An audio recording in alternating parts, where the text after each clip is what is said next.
before.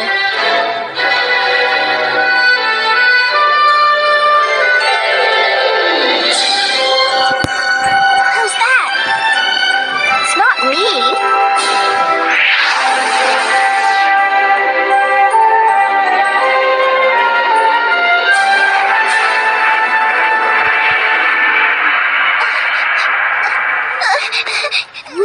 Wake up, Sakura! What's up? Oi, Sakura! Sakura! Sakura!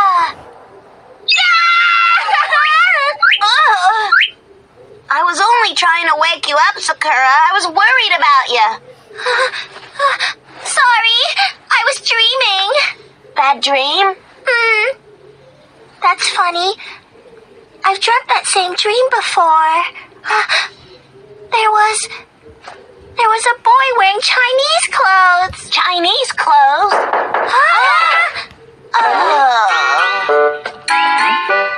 What's up? What's going on in here? I'm sure I just heard voices in here.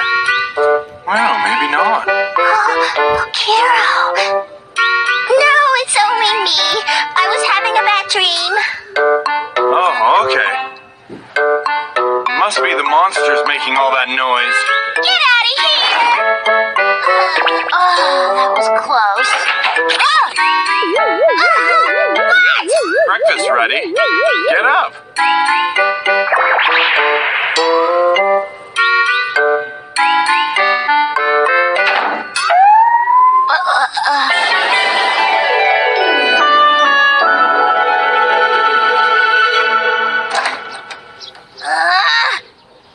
That Toya.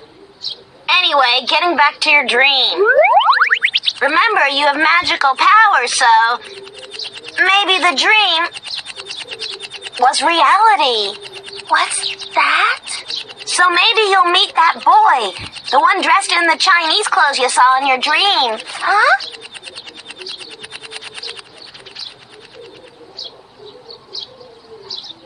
Sakura, you're gonna be late. Coming!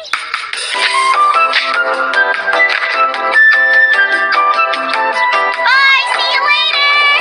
Have fun, Kate.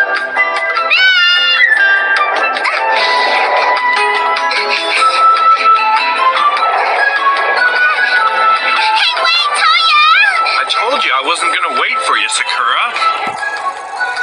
I know. Huh? Yukito!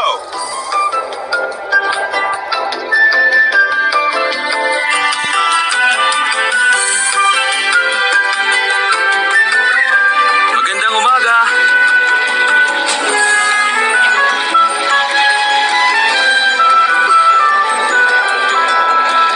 Maganda bang napanaginipan mo kagabi? Oh, napanaginipan? Masama ang napanaginipan niyang kagabi. Narinig ko kasi ang nagsasalitang mag-isa na parang isang malaking halimaw. Nakakatakot nga eh. Kuya naman! Nakakatakot ba? Hindi naman. Kaya lang medyo nakakatawa yung napanaginipan ko. Baka pangitain lang yung panaginip mo. Hindi na sinabi sa akin ni Kero-chan kanina. Alam mo, sa totoo lang, nangyayari din sa akin yan. Kasi minsan nanaginip akong kumakain daw ako ng inihaw na isda. Kinabukasan, yun nga ang hinanda sa aking almusal. Kaya naman marami akong nakain.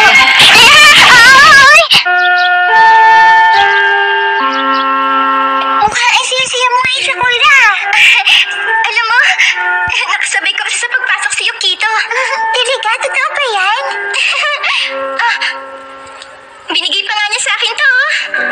Hanggang mamaya ha. Uy, Jenny, anong baon mo? Mahilig talaga siya magdala ng kung ano-anong pagkain tulad niyan. Sa tingin ko, mukhang malakas din siyang kumain. Hindi na naman, ang dami. Kaya nga, ang lisod-lisod niya. Magandang umaga sa inyo. Magandang umaga, Rika. Magandang umaga sa iyo. Sige na, magsiupo na kayo. Mukhang narito naman kayong lahat. Sir.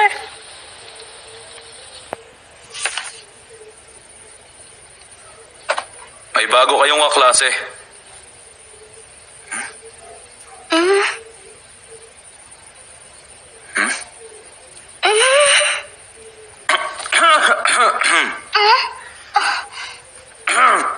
Ipapakilala ko nga pala sa inyo ang bago niyong kaklase. Sige na, pumasok ka na. Pero may papasok pa yung bago. Ipapakilala ko...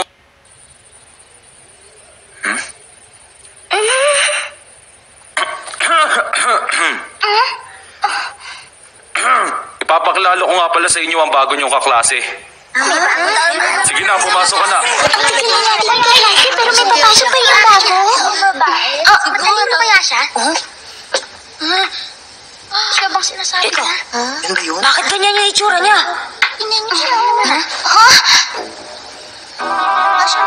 Nakakatakot naman yung itsura niya.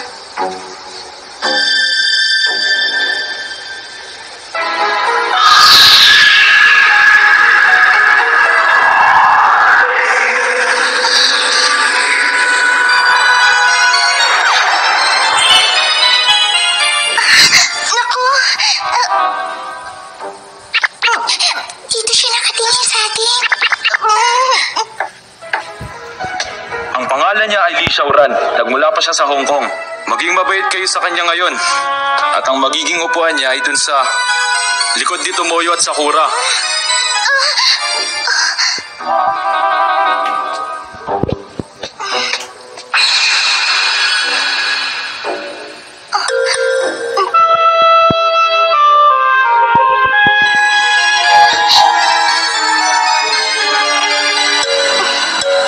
Pwede ka na maupo sa silya mo. Sige na.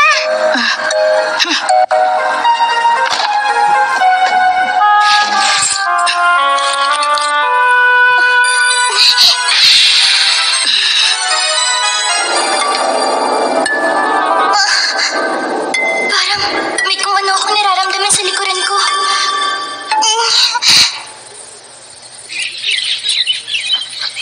At nanatili yon sa aking isipan. Parang gusto kong lapitan at kausapin ng sino man. Dahil hindi ito wala sa aking isip. Kanina ko lang siya nakilala pero bakit ganito ang nararamdaman ko? Sabog. Bakit? Subalit ako. Bakit? Bakit? Magsasabi lang kayo! Ano sa akin? Sakit ng ulo ko. Sandali.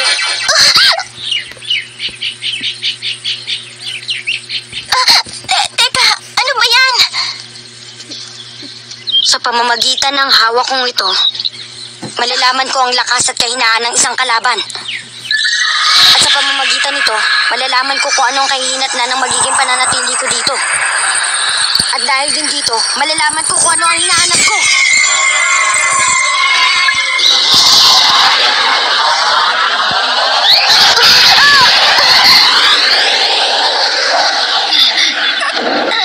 Kaya magsalita ka! Alam kong hawak mo ang claw card! Pero, bakit ba? Ang hawak kong ito ang nagsasabi na nasa iyo ang claw card. Kaya ibigay mo na sa akin yun, akin na! Ibigay mo na! Pero anong... Ibigay mo na sa akin ang claw card. Hindi! May binitawan akong pangako kay Kero-chan! Nakokolektahin ko ang lahat ng card na yun! Si Kero-chan? Ibig sabihin nandito si Kero-chan, ha? Kilala mo siya? Kung totoong narito siya, bakit niya pinagkatiwala sa iyo ang pangongolekta ng mga card? Hindi na niya kasi kaya pang magpalit ng anyo kaya konti na lang ang kapangyarihan niya at saka... Araw ang kanyang simbolo.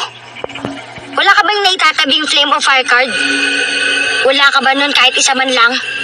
Wala. Kailan ka ba nagsimula mangolekta? Ito lang... Abril ng taong ito. Ganun ka na katagal nangongolekta? Pero bakit hindi mo pa rin nakukuha lahat? Hindi ko pa nakukumpleto ang mga card.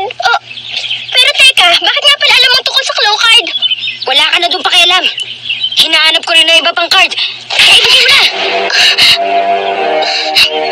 Tama na! May pangako kay Kero-chan at kailangan kong tuparin yun! Alam ko na. Nandiyan sa bulsa mo, no? HTN code by Carl, 16. Nasaan siya? Ibigay mo na sa akin! Tama na! Hoy, bitawan mo siya! Anong ginagawa mo sa kapatid ko, ha? Kuya! Sakura!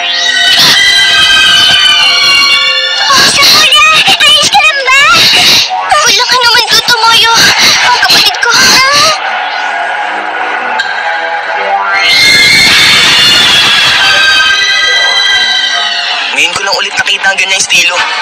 mga tao dyan.